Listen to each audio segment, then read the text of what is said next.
Ayan, so ikabit natin mga lods mga idol yung center bearing na ito. So nakita nyo bagong bago pa. So yan. Sa pagkakabit na rin ito mga lods mga idol, so may time naman yan na malambot lang na isuksok dyan. So dito, itong butas na to yun ang ipapasok natin dito sa spline na to ng propeller. Yan. So papasok yan dyan at sasagad siya hanggang dito. So may time mga lods mga idol na yung ganitong center bearing ay nakakamay lang ikabit. So kumbaga, tignan nyo, ayan. Pag shoot natin, ayan siya. Shoot natin mga lods mga idol. So meron time na nakakamay siya. Sasagad siya na nakakamay. Pero meron din yung center bearing na matigas siya. Kung nakikita nyo, so meron pa siyang gap. So ngayon subukan natin kamayin lang mga lodi. Ayan, so kamayin lang natin. Kamayin ko lang. Ayan, so kamayin ko lang siya mga lodi.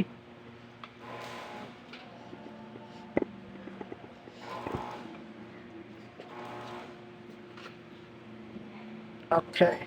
So sumampa na. So pagkapupukpukin natin yan mga lods mga idol ay dapat doon tayo titira sa bearing na yun. Ayun, so doon natin susundutin ng pansinsel. So ingatan lang natin na huwag masira tong kanyang oil seal. Dapat yung oil seal ay mapasampa natin kahit hanggang dyan. So yung oil seal na to na red dapat makarating man lang kahit hanggang dito sa color white na ito mga lods mga idol. So ngayon, pukpukin natin.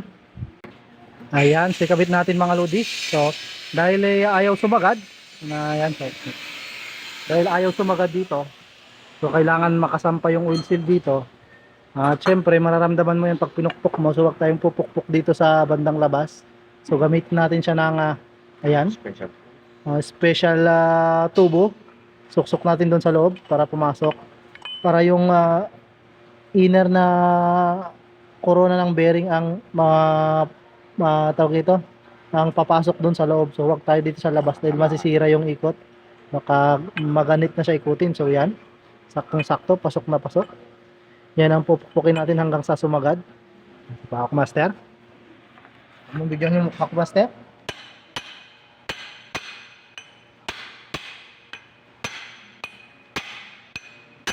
Yan na, tunog pa lang, sagad na.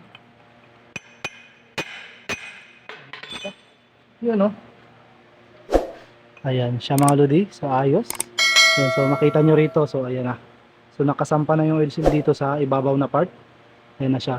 So wala na yung nakalabas kanina. At syempre smooth na smooth siya. Dapat ganyan. So pag dito tayo sa labas nagpupuk, possible na mawala sa align yung bearing. So hihigpit yan. Pero dito ayan, smooth na smooth mga lodi. So pagkatapos nyan, sunod natin yung kanyang flange. Ito naman yan. So itong flange naman ang shoot natin dito sa spline ng gear na ito.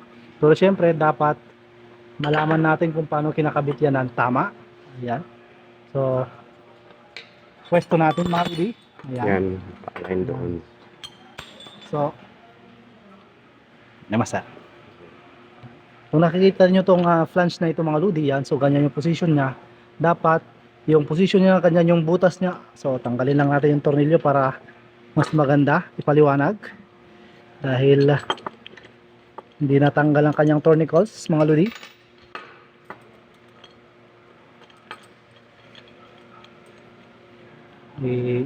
Tanggal natin siya. Ayan mga lodi, ayan. So natanggal natin yung mga bolt na nakapit. Yan, so ang tamang pagkabit nito mga lods mga idol ay paganyan. So i-align natin doon sa flange din doon sa kabila. Kung paganyan yung position ng butas doon, dapat paganyan, huwag paganon.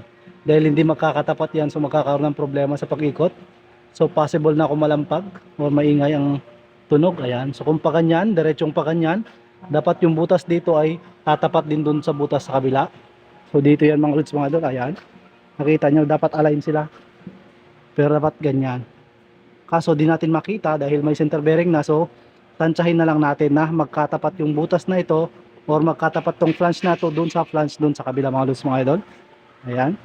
So iikot natin ng isang ngipin. Ayan siya. Ayan siya mga lods mga idol. Ayan. So ganun lang naman mga lods mga idol. Ayan. Tapos medyo pukpukin natin konti or itulak natin konti para sumampa naman siya dito sa oil seal na ito dahil yun ang gamit ng oil seal para yung grasa, pag nilagyan natin ng grasa dito sa kanyang lagayan, so hindi lumabas yung grasa mga lodi. Ayan. So dagdagan natin ng konting pokpok side by side. Ayan. Yan siya mga lodi, nakita nyo. Yan, so bumaon na siya. So okay na. Smooth pa rin. Doon natin ilagay yung kanyang nut naman. Siyempre, itong kanyang nut ay meron niyang flat washer sa loob. Yan muna, flat washer. Bago yung kanyang pinaka-lock nut mga lods mga idol. Ayan. So yung natatandaan natin, dapat naka-align yung butas ng flange dito doon sa flange doon sa kabila. Dapat wag mabaliktad mga lods mga idol dahil magkaiba ang clearance ng butas na ito dito sa butas sa taas. So mas mahabang distansya rito ng butas kaysa dito. So dapat hindi mabaliktad, dapat tapat na tapat sila dun sa flange naman dun sa kabila. So dapat align na align sila mga lods mga idol. Ayan, so higpitan na natin ang nut na yan.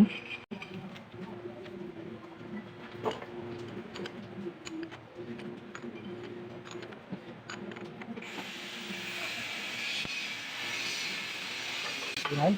So pagka nahigpitan natin mga lods mga idol, so pwede natin ipukpukin yung pinakalabi ng nut na ito para mag-lock siya dun sa groove dun sa loob. So pukpukin natin.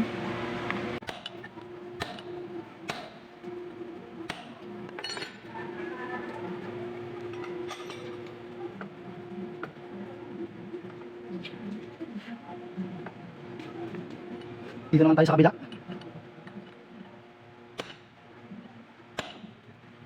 Ayan, so na-good lock na natin siya. So mahigpit na yan. So okay na yan mga lods mga idol.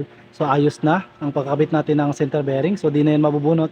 So pwede nating isalpak yung slip yoke or yung propeller na maiksi. Nakaasawa na ito. Pero hanggang dito muna ang video natin mga lods mga idol. So ganun lang ang pagkakabit ng propeller shaft ng mga truck. So pagkabit ng flange at center bearing ng propeller shaft mga lods mga idol. Ayan. Nakita nyo. So smooth na smooth. Okay. So malambot lang siya ikutin. Ayan. So sana may natutunan kayong idea o kaalaman mga lods mga idol sa video natin na ito.